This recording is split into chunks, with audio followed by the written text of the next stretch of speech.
un arreglo rectangular de números.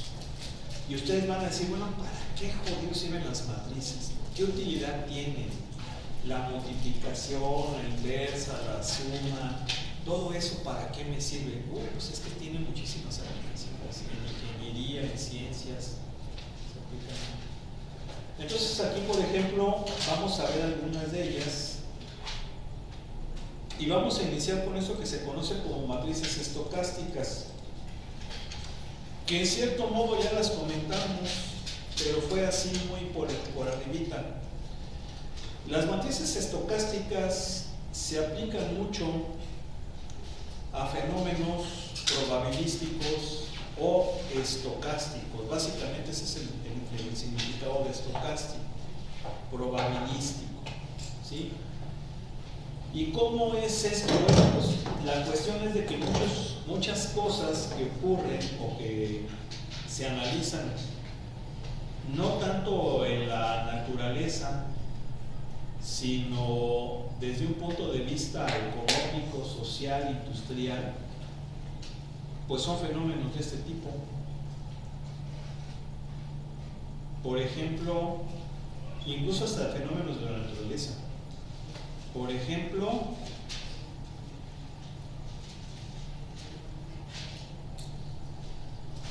la probabilidad de que en un día que estando nublado llueva, ese es un fenómeno estocástico, ¿sí? No hay una certeza del 100% que vaya a llover. De hecho, hay muchas ocasiones donde aparentemente sí va a llover, pero de repente sale el sol y ya va a llover, ¿sí? Si esto es probabilístico. Otro puede ser, por ejemplo, la probabilidad de que se compre cierto producto en un determinado momento. Pues es que eso depende de la gente, ¿sí? No es algo que tú controles. O por ejemplo, ¿cuántas personas van a pasar, cuántos de ustedes alumnos van a pasar, por ejemplo, por ese pasillo? Bueno, la probabilidad de que 10 alumnos pasen por ese pasillo a tal hora y en un minuto. No tenemos control de eso, simplemente ocurre, ¿sí? La probabilidad de que tal persona vote por cierto candidato a presidente es un fenómeno probabilístico, ¿sí? Entonces, ahí podemos ver cómo esta clase de fenómenos tienen mucha aplicación. Esta es una matriz estocástica, si se fijan, se representa con la letra P de probabilidad, y sus elementos van a ser números entre 0 y 1. ¿Por qué? Porque solamente entre 0 y 1 son datos de probabilidad, ¿sí? Pero la característica es que la suma de las columnas, de los elementos que están en columnas, me debe de dar 1. ¿Por qué? Porque eso es todas las posibilidades de dicho fenómeno.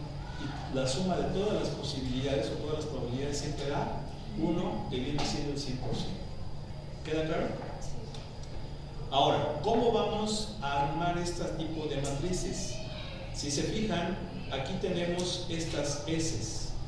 ¿Qué son esas heces? Esas heces es lo que se conoce como estados. Estados. ¿Qué son los estados? Pues son los eventos que pueden ocurrir en cierto fenómeno, ¿sí? Por ejemplo, en el caso de las elecciones de un puesto político, serían los partidos, ¿sí? Estado S1, no sé, cierto partido, el partido 1, no voy a decir nombres ni colores, partido 1, S2, el partido 2, S3, el partido 3. Vamos a suponer que hay 3 partidos políticos, ¿sale? ¿Sí? Entonces, esos son los estados. Ahora, tienen que ordenarse los datos de tal manera que las columnas sean los estados iniciales y los renglones los estados finales. ¿Qué es esto? Que en el caso de los partidos políticos sería, por ejemplo, el P12 sería la probabilidad de que alguien que votó al partido 1 ahora lo haga por el, perdón, que habiendo votado por el partido 2, ahora vaya a votar por el 1. ¿Sí se entiende? ¿Sí? Y si se fijan aquí no lo dice, D A, es decir, estado inicial es D, estado final A. Por eso es que el P1-2 es de el estado 2, ahora vaya al 1. ¿Sí se entendió? ¿Sí? Y esta matriz se llama matriz de transición de estado, ya que, como lo dice, proporciona las probabilidades de cada tipo de transición o cambio dentro de la población. ¿Sí? Bien, ahora fíjense, aquí tenemos unas matrices. La pregunta es, ¿son estocásticas? Bueno, pues vamos a analizar. La primera sí. ¿Por qué sí es estocástica? Porque todos los datos están entre 0 y 1. Todos los elementos son números entre 0 y 1. Número 1. Número 2. La suma de los elementos por columna me da 1. Entonces esta es estocástica. ¿Sí? ¿Queda claro? La B. La B sí es estocástica. ¿Por qué? Porque todos los datos son elementos entre 0 y 1. Y la suma de los elementos por columnas me da 1. B. Si sumo estos me da 1. Estos me da 1. Estos me da 1. ¿Vale? ¿Vamos bien? Pero la C no es una matriz estocástica. ¿Por qué? Porque aun cuando los datos sean valores entre 0 y 1, la suma de los elementos por columna no da 1. Esta no es. ¿Queda claro? Lo mismo la D. La D no es estocástica porque aunque son datos entre 0 y 1, la suma de los elementos por columnas no me da 1. ¿Se entiende? Ahora, ¿cómo obtenemos esa matriz estocástica? ¿O cómo es que surge? ¿Cómo es que sale? Bueno, hay que decir que el nombre de matriz estocástica se debe también a que se utiliza para estudiar fenómenos estocásticos. Y los fenómenos estocásticos pues son fenómenos probabilísticos que se dan entre diferentes estados de cierto fenómeno o de cierto análisis. Aquí tenemos un ejemplo muy claro. Dice, dos empresas competidoras ofrecen el servicio de televisión satelital para una ciudad de 100,000 residentes. Los cambios en las suscripciones de cada año se muestran en la figura 2.1. La compañía A actualmente tiene 15,000 suscriptores, la compañía B tiene 20,000. Obviamente la C, ¿cuánto va a ser la C? Pues va a ser 75,000, porque es el resto, ¿no? ¿Sí están? No, miento, no necesariamente, porque nada más son dos. Yo creo que decía que eran tres, pero nada más son dos. ¿Sí? Entonces, ¿qué pasa con los 75,000 restantes? No tienen suscripción de ninguna compañía. ¿Se entiende? ¿Sí o no? ¿Sale? Bien. Entonces, ¿cuántos suscriptores tendrá cada compañía dentro de un año a partir de ahora? Fíjense, este es un fenómeno probabilístico, estocástico. Tengo tres estados.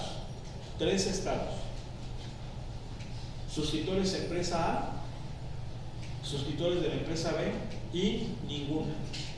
Son las tres posibilidades que hay. ¿Están de acuerdo? No hay pierde. ¿Sí o no? Sí. Bien. Ahora, con esos tres estados, armo este diagrama, que se llama diagrama de transición de estados. ¿Cómo lo armo? Bueno, pues para armar esto no es a lo tarugo, tengo que hacer un estudio. Es lo que hacen las empresas. Consiguen información, ya sea mediante encuestas o simple y sencillamente de datos que se clavan, para que sepan cuántos suscriptores tienen ellos y cuántos tiene la competencia. ¿Sí o no? ¿Sí? Ahora, Yo para armar este diagrama de transición de estados tengo que hacer un estudio. ¿Por qué? Porque se supone que lo hice el año antepasado. Y luego con información del año pasado, soy capaz de decir, a ver, si el antepasado eran tantos y el pasado fue, que fue el año siguiente, fueron tantos, entonces la probabilidad de que antes eran del 1 y ahora sigan siendo del 1 es de tanto, y de que siendo del 1 ahora sean del 2 sean tanto, o de que habiendo sido del 1 pues ahora hayan decidido mejor por tele aérea. ¿Sí se fijan? Es un estudio que se hace. Obviamente esto requiere tiempo y también requiere dinero.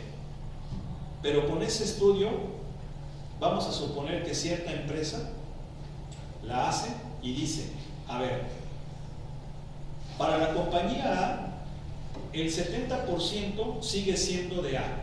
¿Sí se fijan, no? ¿Sí? ¿Lo ven aquí? Y el 10% de A se cambió a ninguna.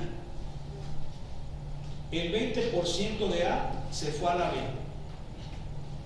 ¿Sí? Si ahora analizamos el comportamiento con B, es que el 80% siguió con ella. El 15% se pasó a la A, el 5% decidió que ninguna, que ya iba a ser tele abierta. Y de la tele abierta, el 70% siguió siendo de tele abierta, el 15% se pasó a la B y el 15% se pasó a la A. ¿Se fijan? Es un estudio que se tiene que hacer, un estudio de mercado, por ejemplo. ¿Se entiende o no? Y con eso arman esto. Ahora, ¿esto para qué me sirve? Pues para idear estrategias, ¿no? ¿Sí o no? Si yo hago nada como compañía, pues es probable que las cosas sigan así. O sea, si yo hago nada y la otra empresa hace nada y seguimos proveyendo el mismo tipo de servicio, pues probablemente eso se mantenga. Pero la idea es que va a haber empresas que van a querer ganar, van a querer jalarle más a la otra y también a aquellas que no tienen. Entonces tiene que implementar campañas publicitarias, campañas de promociones, bajar costos, ¿sí? Dar meses de regalo,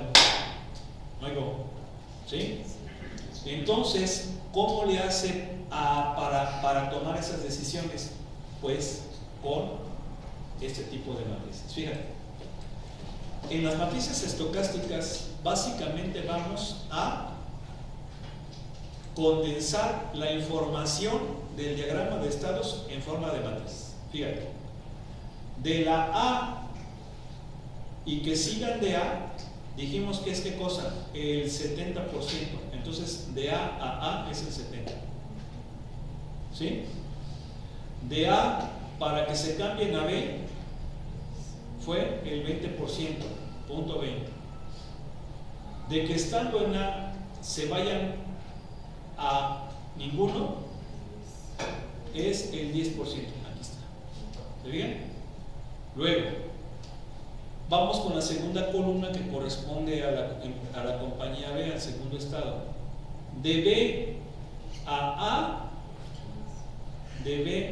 A es el 15%, punto 15. De B que siga siendo de B es el 80%. Ahí está. De B que ahora se vaya a ninguna es el 5%. ¿Sí se entiende cómo se va armando esto? Sí. ¿Sí? Bien, una vez que yo tengo esta matriz de transición de estados, yo puedo prever cómo se va a comportar el sistema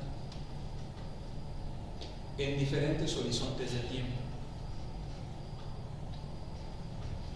¿Qué es esto de los horizontes de tiempo?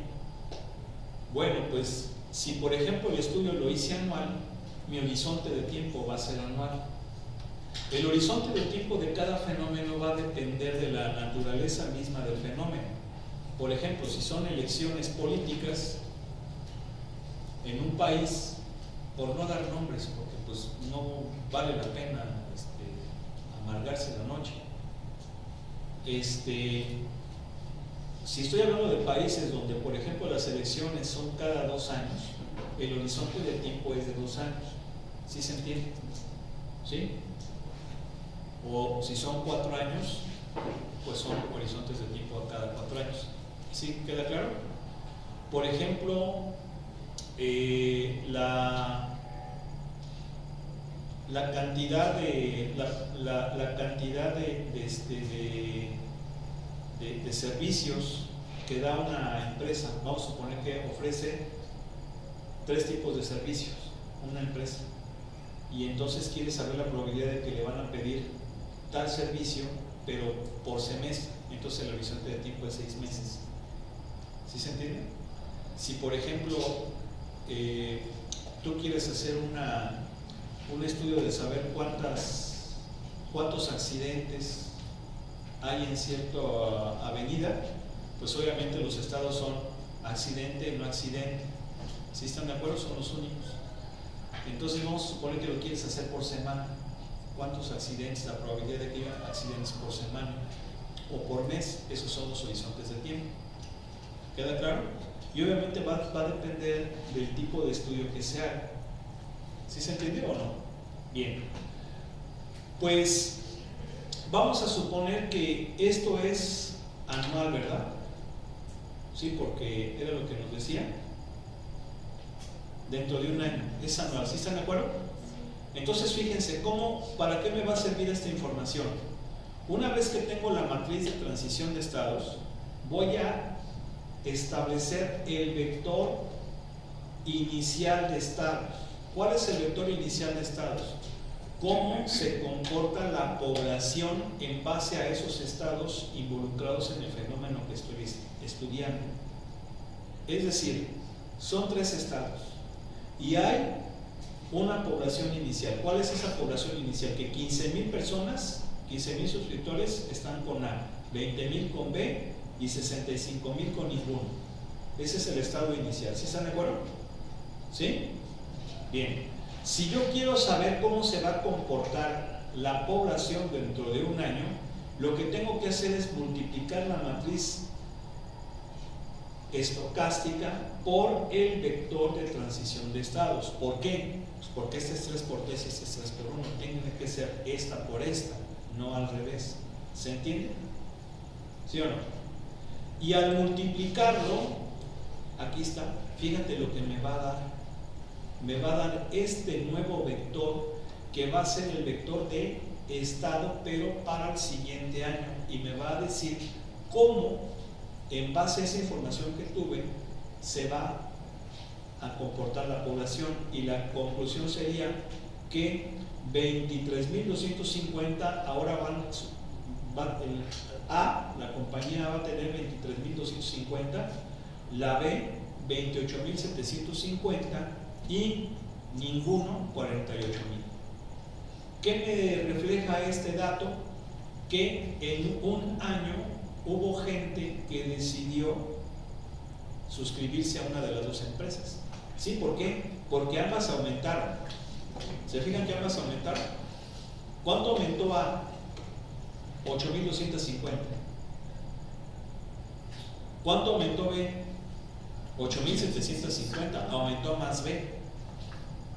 ¿Sí? ¿Y qué pasó con las de ninguna suscripción? Disminuyó. ¿Por qué? Porque hubo más gente que decidió suscribirse. Pero aquí, por ejemplo, quien ganó fue B. Entonces esta información le puede servir a A para implementar alguna política de mercado, de mercadotecnia. ¿Sí están de acuerdo? Para eso sirve esto. Ahora, ¿quién descubrió esto? Pues fue un matemático ruso. Se los comenté. Se llamaba Markov. De hecho, esto se conoce como cadenas de Markov. Fue un matemático ruso que vivió pues casi a principios, si mal no recuerdo, del siglo XX. Andrei Markov, aquí está. Fue este cuate. Bueno, finales, sí. Vivió a principios del siglo XX, aunque nació en el siglo XIX, ¿sí se fijan? Sí, pero sus trabajos pues ya los empezó a desarrollar prácticamente a finales del XIX, principios del XX.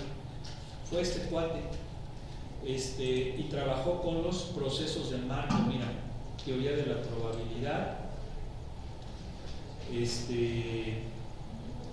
Aquí está lo de los procesos estocásticos. ¿Se acuerdan que les dije que así se llamaba esto? ¿Sí? ¿Sí o no? Oigo, estén durmiendo, ¿eh? No estén durmiendo, ahora abrí los ojos. Ah, bueno. Aguas, ¿eh? Ahorita vamos a pasar listo. Bien. Cadena de Markov. Aquí se acuerdan que les dije que es la cadena de... Ven, esa es una cadena de Markov. Si te fijas, ¿qué es lo que teníamos hace ratito? El diagrama de transición de estados es una cadena de Markov. Nada más que no le llama así. Ahora, ¿por qué yo sé de esto? Porque fue el tema que quise elegir como tesis en la maestría de Ingeniería en Manufactura. ¿Sí? Pero aquí en México no había casi nadie que me ayudara. Tenía que irme a... Bueno, aquí en Querétaro. Tenía que irme a Guadalajara o tenía que irme a Guanajuato o a México. Ahí era donde estaba la gente que sabía de estos temas, pero yo tenía que estar aquí. Entonces, dije, no, pues mejor lo cambio. ¿Sí? Pero pues sí me llevé como unos meses estudiando esto. Entonces, esto puede parecernos como mágico, ¿no? Porque podemos predecir el futuro. Predecir tal vez. Pero hay que decir una cosa. Esto funcionaría, o sea, por ejemplo, vamos a suponer, es lo que yo decía, si ni la compañía A ni la compañía B hacen nada, ¿qué va a pasar dentro de 2 años? Y lo que descubre Markov es que lo que va a suceder es que esas probabilidades se van a mantener, pero se van a mantener en los niveles de P al cuadrado. ¿Sí? Es decir, si yo elevo esa matriz al cuadrado, así va a ser el comportamiento del fenómeno dentro de 2 años, sin que se haga nada. ¿Cómo va a ser dentro de 10 años? Pues esas probabilidades se van a obtener cuando yo eleve P a la décima. ¿Sí se entiende? O sea, P a la N es la matriz de probabilidades dentro de N años o dentro de N horizontes de tiempo, depende cómo analice el fenómeno. ¿Queda claro? Pero esto es si se hace nada. Porque lo más lógico es que la empresa A o la empresa B hagan algo. Y entonces si hacen algo, ¿qué va a pasar? Que esto ya no va a funcionar porque se va a alterar. Y entonces habría que hacer una nueva matriz de transición. ¿Está? ¿Sí se entiende? ¿Cómo determinan los porcentajes de planteamiento? Por un estudio de mercado. Tienen que ir a las casas y preguntar, oiga, ¿usted tiene tal compañía? Sí, ¿cuál? Órale. ¿Sí? Esa es una. Otra es que consigan información. Por ejemplo, esos datos, si ustedes los ponen inclusive con estos, ya nos va a poner como... No, yo no te voy a poner eso, yo te pondría nada más esta. Pues para qué te... O sea, pues sí. Esto está más fácil, ¿no? Sí, pero mi duda es eso. ¿Cómo tenemos, por ejemplo, el 70% y el 80%? Es lo que le estoy diciendo por un estudio de mercado. Las empresas contratan a personas que vayan a las casas y pregunten, oiga, ¿usted tiene tal compañía? Sí, ¿cuál? No, pues yo soy de tal empresa. Usted de tal empresa. Entonces luego acaparan esa información y saben el porcentaje que tiene tal empresa. ¿Sí me explico? O ninguna. Ustedes van a decir, pero es que hay mucha gente que no da la información. Sí, yo lo sé. Desde un punto ideal sería que todos dieran su información, ¿sí o no? Esa es una. Otra. Miren, sabemos que las empresas consiguen información de otras empresas. ¿Sí o no? ¿Sí? Ahora, ¿de qué otra forma? Muy sencillo. Las empresas saben qué población hay, por ejemplo, en tal colonia. Bueno, ¿cuántas casas? ¿Sí? ¿Cuántas casas? Entonces, ellos ya saben cuántas conexiones tienen. Entonces saben a cuánta gente le ofrecen servicio. ¿Sí queda claro? ¿Sí se entiende? Prácticamente, en la actualidad, podemos suponer que un 100% de las casas habitadas tienen servicio de cable. ¿Por qué? Pues porque ya la tele aérea, pues no, o sea, ¿quién? Muy pocos, ¿no? muy pocos, ¿sí o no? Entonces, pues ellos dicen, a ver, si en tal parte de la ciudad viven 100,000 personas, bueno, no necesariamente, sino hay 10,000 casas.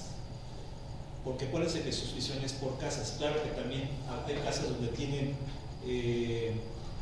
pues sí se supone que es una suscripción, ¿no? Aunque si compras 2 cajitas o 3 cajitas, ya ven cómo son. Antes con una sola podías jalarla para diferentes teles, ahora ya nada más es por un decodificador. Pero es una forma en cómo ellos pueden conocer cómo está el mercado. ¿Sí se entiende? ¿Se entiende o no? ¿Sí? Entonces así es como sacan esa información. ¿Sí? Entonces, les digo, de esa manera ellos pueden implementar alguna política o algún método para aumentar su presencia de clientes. ¿Queda claro? Ahora, los fenómenos se comportan así. En el caso de la gente, depende de muchas cosas. Depende, por ejemplo, de lo que hagan las empresas. ¿Sí? O sea, ay, pues es que esa ya tiene más canales. Miren, por ejemplo, yo les digo una cosa. Yo originalmente tenía una empresa y me gustaba mucho porque tenía un canal que me encantaba bastante y era un canal que ofrecía series viejitas. Está chido. Bien. ¿Qué pasó con esa empresa? Que empezó a darme problemas. ¿Por qué? Pues porque se empezó a dañar el cable.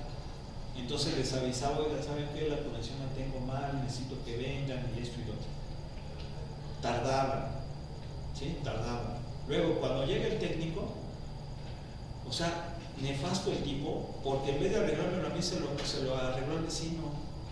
Dije, ¿saben qué? Se van a la fregada, ya no quiero nada con ustedes, cambié de compañía. ¿Sí? Pero esa compañía no tenía ese canal que me gustaba. Ya ni modo. Bien. ¿Qué pasó? Tengo 2 suscripciones. Una con la última y otra con la primera. ¿Sí? O sea, la volví a contratar porque dije, ya voy a cambiar a la última, ¿no? Que no tenía ese canal y que duré mucho tiempo. Voy a regresar a la anterior. Y también fue una situación que también fue de conexión, porque tardaban y esto y lo otro. Dije, no, ya voy a cambiar a la que tenía antes. Entonces cambié por la nueva, pero también me quedé con la otra. Y ahora la última ya tiene ese canal que me gustaba mucho. Y que ahorita tengo a las 2, pero principalmente veo a uno. ¿Sí me explico? ¿Sí? Vamos. Hay cuestiones que esas no las pueden contemplar ellos. ¿Sí se entiende? ¿Sí? ¿Por qué? Pues porque la naturaleza humana es poco predecible, ¿sí están de acuerdo? O sea, no. Claro que cuando ya la gente es muy borrega en cuestiones de políticas, pues ahí sí es otra cosa. Pero generalmente así es el ser humano, ¿no? Sí, a menos de que le des cosas, pero aún así hay gente que dice, no, yo no voy a quedar con esto. Tiene mejor servicio, etcétera, más fácil. ¿Sí? Esto sí funciona para fenómenos que no son de naturaleza humana, porque la naturaleza humana está, por ejemplo, pues muchas cosas, es muy subjetivo, ¿sí? Pero hay una historia, a ver si la busco por ahí, donde había unos estudiantes de matemáticas muy buenos en probabilidad. Entonces estos cuates sabían mucho de probabilidad y sabían de estas cosas. Y dijeron, oye, vámonos a Las Vegas. Vamos a apostar a Las Vegas. Vamos a aplicar nuestros conocimientos que tenemos. Se fueron a Las Vegas y empezaron a jugar en los casinos, en las maquinitas. ¿Sí? Entonces, con sus conocimientos, aplicándolos, empezaron a ganar, hasta que los casinos dijeron, oye, pues cómo, si nosotros no perdemos, estos siempre están ganando. Los investigaron y los iban a meter a la cárcel. Y dijeron, no, pues es que nosotros como somos estudiantes de matemáticas sabemos cómo funciona esto de la probabilidad y lo hicimos así, así, así. Y lo que hicieron fue que los tuvieron que soltar. ¿Por qué? Pues porque estaban aplicando la matemática, no estaban ni robando ni nada. Pero ¿cómo lo hicieron? Y es algo muy sencillo. Déjenme ver a ver si se puede hacer con GeoGebra. ¿Se puede hacer con GeoGebra lo de matrices? ¿Alguien sabe? Si no, se van a tener que esperar, porque ya ven que el software que tenía no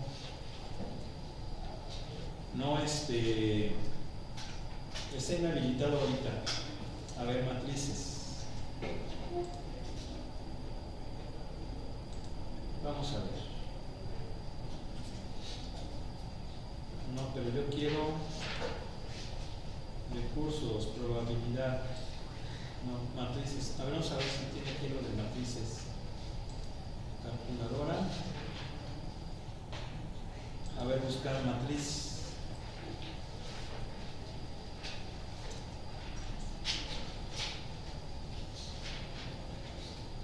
Matriz. No, pero esas son actividades. Yo no quiero actividades, yo quiero que me haga operaciones. Creo que no, ¿verdad? ¿Alguien sabe, chavos? No. Realiza cálculos. Bueno, ¿qué pasó? ¿Ah, no levantaron acá la mano?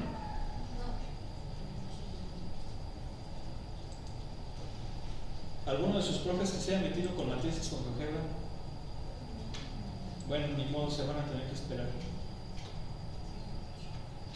A ver, vamos a ver. No, pero...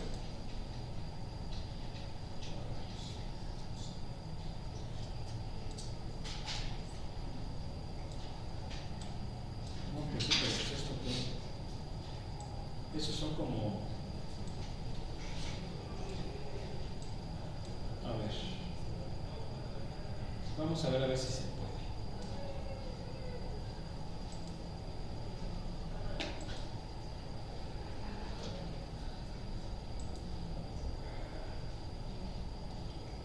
Álgebra, geometría, probabilidad, estadística.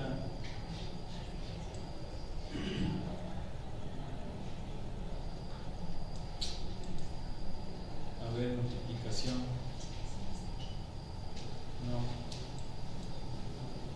Bueno, ni modo, se van a tener que esperar, ¿eh? Vamos a continuar. ¿Ok? Bueno, pues vamos entonces a continuar. ¿Ve? Luego viene otro que es criptografía. Esta es otra aplicación muy interesante. Criptografía, fíjense, dice aquí, un criptograma es un mensaje escrito de acuerdo con un código secreto. La palabra griega cripto significa oculto. En esta sección se describe un método para codificar y decodificar mensajes aplicando la multiplicación de matrices. Comencemos por asignar un número a cada letra del alfabeto. El 0 representa un espacio blanco y de la siguiente manera. Fíjense bien, esto es un código. ¿Qué es un código? Un código es un sistema que me permite representar un mensaje, obviamente con letras, mediante otros símbolos, en este caso con números. ¿Sí se entiende? Mi código es que el número 1 es la letra A, el 2 la B, el 3 la C. ¿Sí se entiende? Yo tengo que elegir un código numérico. ¿Por qué? Porque si voy a trabajar con matrices, ¿cuáles son los elementos de las matrices? Números. Entonces tiene que ser un código numérico. Y ese código me relaciona una letra con un número. ¿Queda claro? ¿Sí? Bien. Entonces, ¿qué es lo que vamos a hacer? Yo voy a tener un mensaje que quiero enviar a alguien, pero ese mensaje, para que no lo conozcan los demás, sino solamente a la persona que se lo voy a enviar, lo tengo que codificar. ¿Sí? Lo voy a codificar. ¿Y cómo lo voy a codificar? Con ayuda de un código como este. ¿Se entendió? ¿Sí o no? Sí. Bien. Pero una vez que esté codificado, lo que voy a hacer es encriptarlo, ocultarlo, protegerlo. ¿Por qué? Porque es muy probable que alguien descubra mi código. Por ejemplo, este código es muy lógico, ¿no?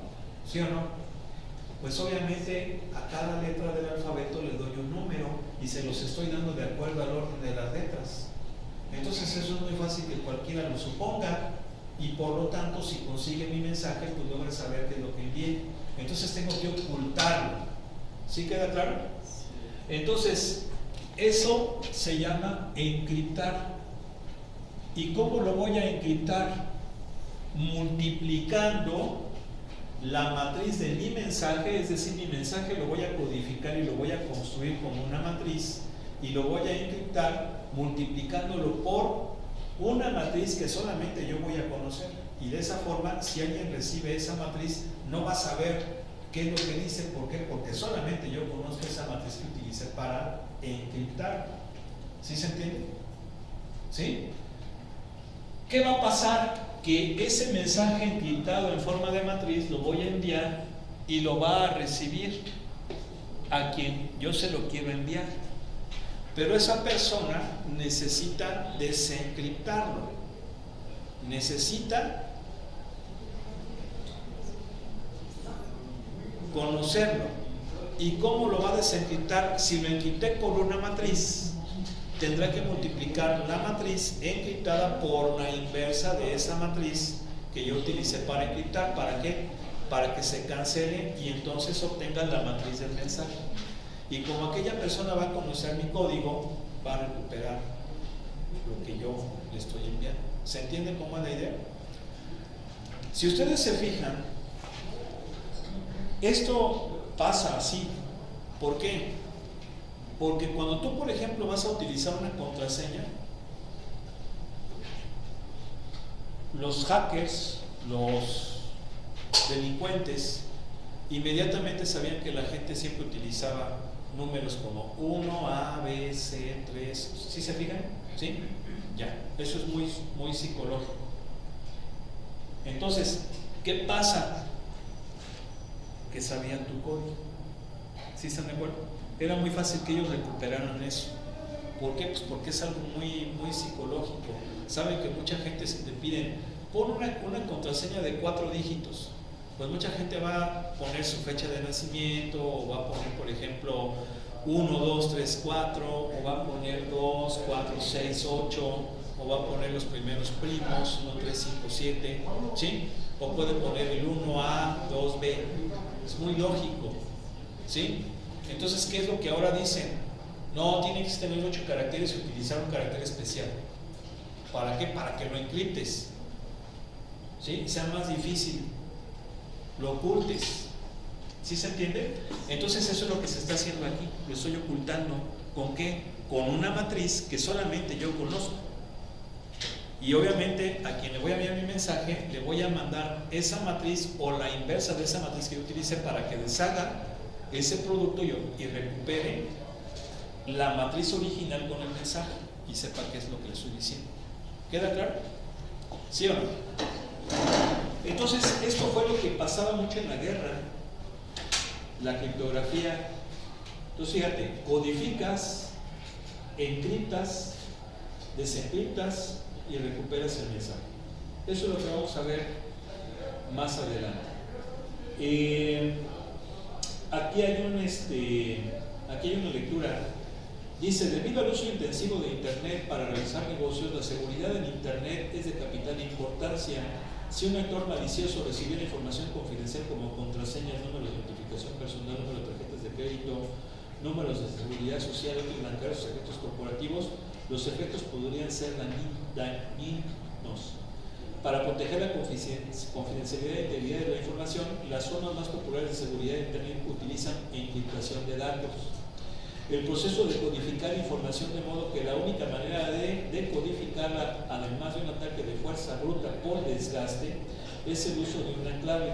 La tecnología de encriptación de datos utiliza algoritmos basados en el material que se presenta aquí, pero a un nivel mucho más sofisticado para evitar que actores maliciosos descubran la clave.